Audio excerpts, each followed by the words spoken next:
girl in dusty work clothes was still cleaning the shooting bench. Gunfire erupted, glass shattered, a bullet grazed a SEAL's shoulder. He staggered, thrust his M82 into her hands. "Shoot him, or we all die." She aimed, squeezed the trigger. The enemy sniper's body dropped. Another SEAL gasped. "Dear God, that's a former Delta marksman." Emily Carter, 27 years old, long brown hair, sun-weathered skin, wearing a worn work jacket and gray cargo pants, swept spent shell casings, and wiped down wooden benches at the forward base shooting range. Young soldiers took turns practicing their marksmanship, occasionally glancing at her with dismissive looks. One soldier threw out a cruel joke. "Hey, clean it good so we don't slip." Emily just smiled lightly, didn't react. No one really knew why she was there. They just saw her work quietly every day, keeping to herself. In the distance, explosions echoed. Some people thought it was just training exercises. Suddenly, a bullet struck the concrete wall near where she stood, making everyone fall silent.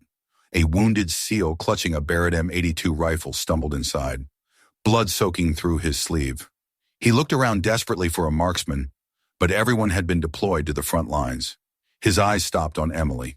Without hesitation, he handed her the Barrett, voice urgent. "Shoot him, or we all die." What the soldiers didn't know was that Emily had been deliberately invisible for months, choosing the most overlooked job on the base specifically because no one paid attention to maintenance staff.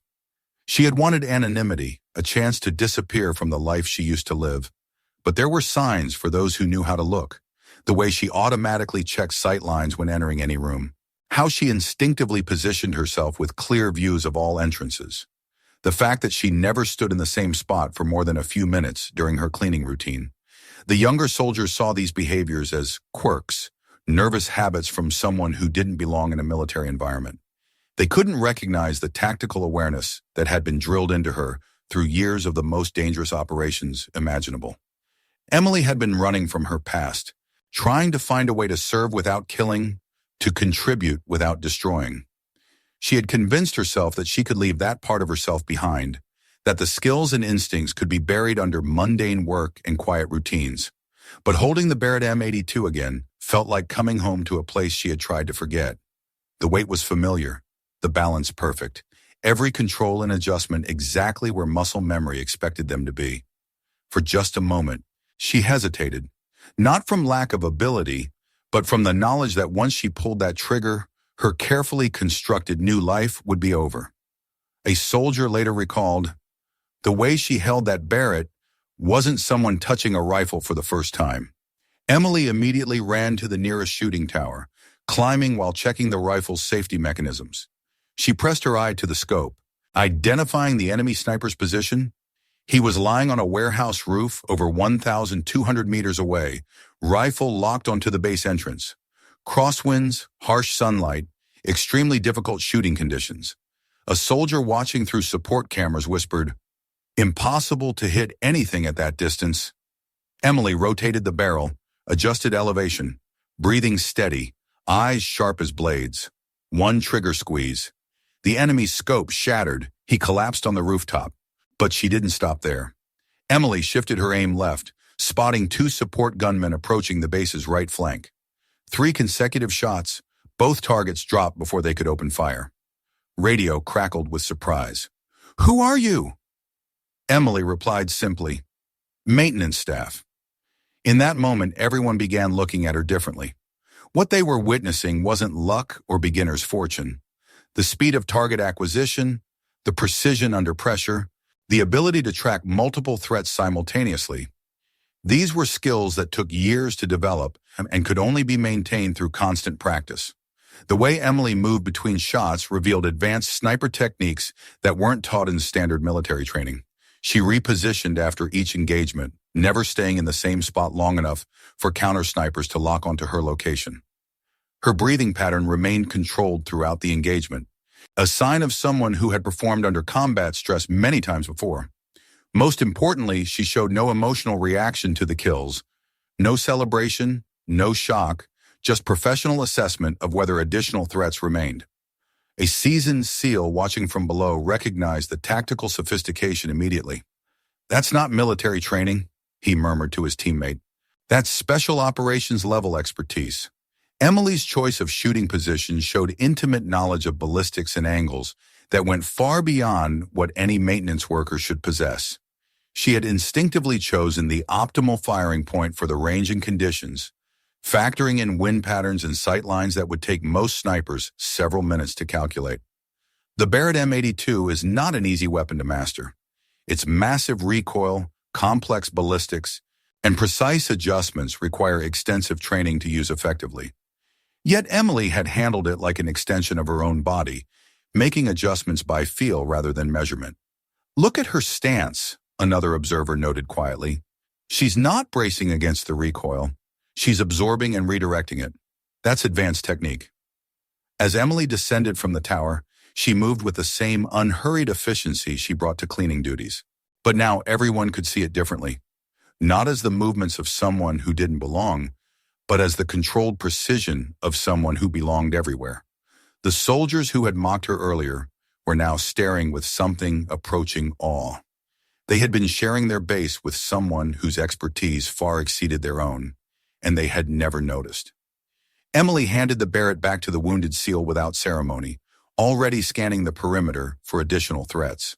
Her situational awareness remained heightened, ready for secondary attacks or backup enemy forces. "Ma'am," the SEAL said carefully, "where did you learn to shoot like that?" Emily looked at him with those sharp eyes that had seen too much combat.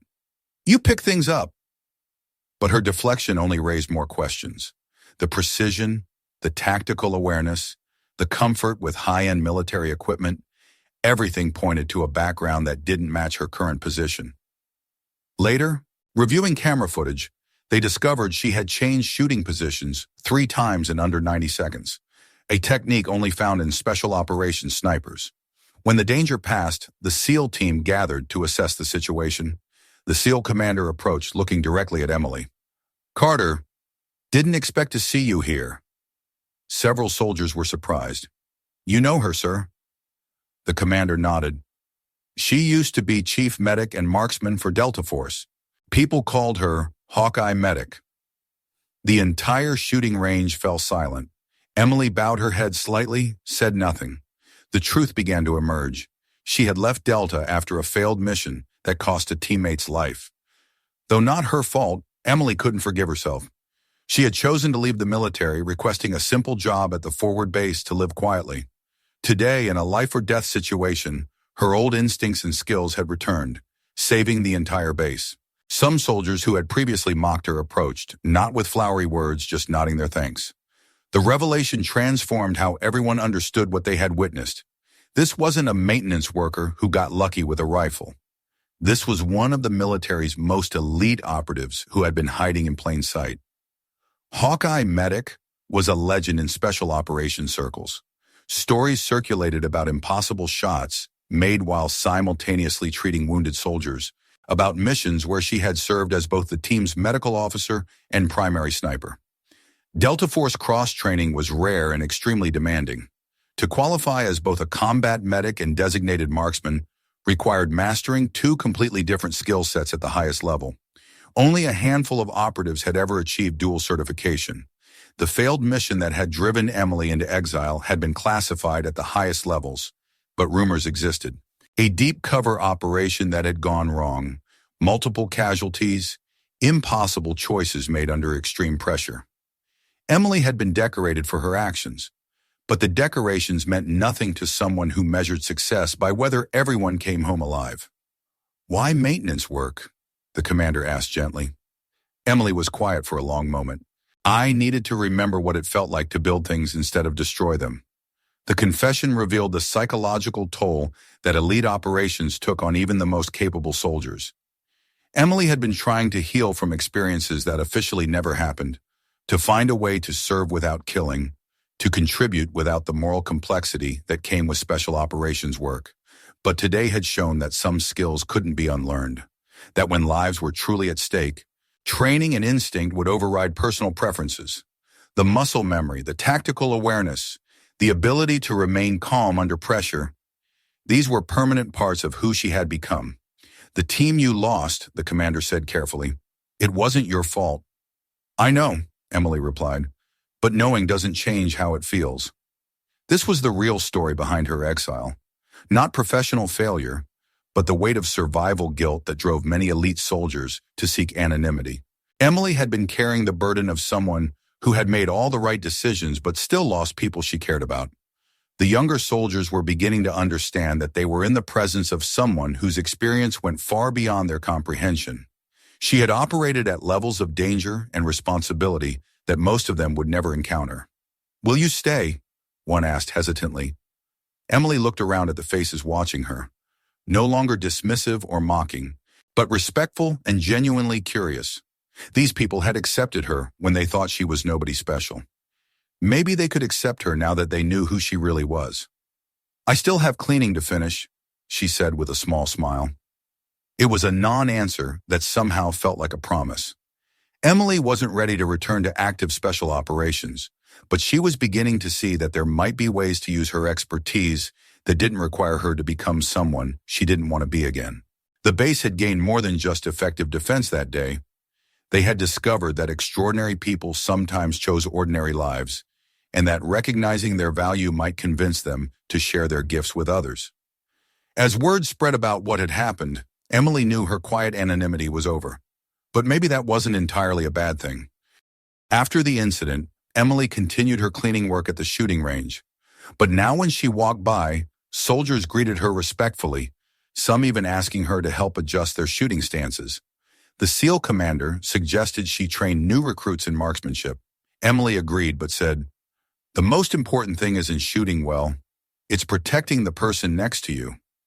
On her desk, someone left an old Delta Force badge and a handwritten note. "Once Delta, always Delta." The training sessions Emily began conducting transformed the entire base's approach to marksmanship. She didn't just teach shooting techniques. She taught the mental discipline required to perform under pressure. "Most people think marksmanship is about the rifle," she would say, "but precision shooting is about controlling your mind when everything else is chaos." Her methods were unconventional. Instead of starting with advanced techniques, she began with breathing exercises, with meditation practices that help shooters maintain clarity during high-stress situations. Only after students mastered their psychological responses would she teach them tactical applications. The soldiers who had initially dismissed her became her most dedicated students. They realized they were learning from someone whose expertise had been forged in the crucible of actual combat, not just training scenarios. "She taught us that shooting is about protecting people, not about being the best shooter," one recruit said. Emily found herself enjoying the teaching role more than she had expected. Sharing her knowledge felt like a way to honor her fallen teammates while building something positive from her painful experiences. Word of Emily's training program spread to other bases. Military instructors began requesting her curriculum, but she remained selective about what techniques she would share and with whom. Some methods from her Delta Force days remained classified, but she found ways to adapt them for conventional troops. The result was a new generation of marksmen who could perform at levels previously thought impossible for regular military personnel.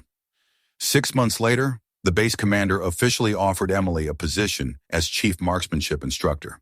It was recognition of what everyone now understood, that her expertise was too valuable to remain hidden in maintenance work. "I'm honored," Emily said, "but I want to keep cleaning the range too." It was a request that puzzled some people, but made perfect sense to those who understood her journey. Emily had found peace in simple, constructive work, and she wasn't willing to give that up entirely, even for official recognition. The compromise was perfect. She would teach in the mornings and return to maintenance work in the afternoons, bridging the gap between her past and the life she was choosing to build. Type, "I will live humbly," if you believe every good person deserves to be remembered forever. Emily didn't want to be praised. For her, that day's actions were simply doing the right thing, not leaving anyone behind. Emily's story reminds us that many people quietly carry skills, courage, and determination within themselves, but they don't show off. Sometimes, in just one moment, the truth about them will be revealed, not for glory, but to save lives. Her journey teaches us that healing doesn't always mean forgetting who we used to be. Sometimes it means finding new ways to use our gifts, ways that build instead of destroy, that protect instead of eliminate. The most valuable people are often the most invisible ones. They choose service over recognition, substance over appearance, purpose over promotion. They measure their worth not by what they receive, but by what they give. Emily's story shows us that redemption isn't about erasing the past. It's about choosing how to use that past to create a better future. Every skill, every experience, every hard-won lesson can become a tool for helping others. If you believe in heartwarming stories like this, please leave a comment. And don't forget to subscribe to SN Touching Stories. We tell stories worth remembering forever. Real people are creating and sharing these stories, not mass-produced AI content.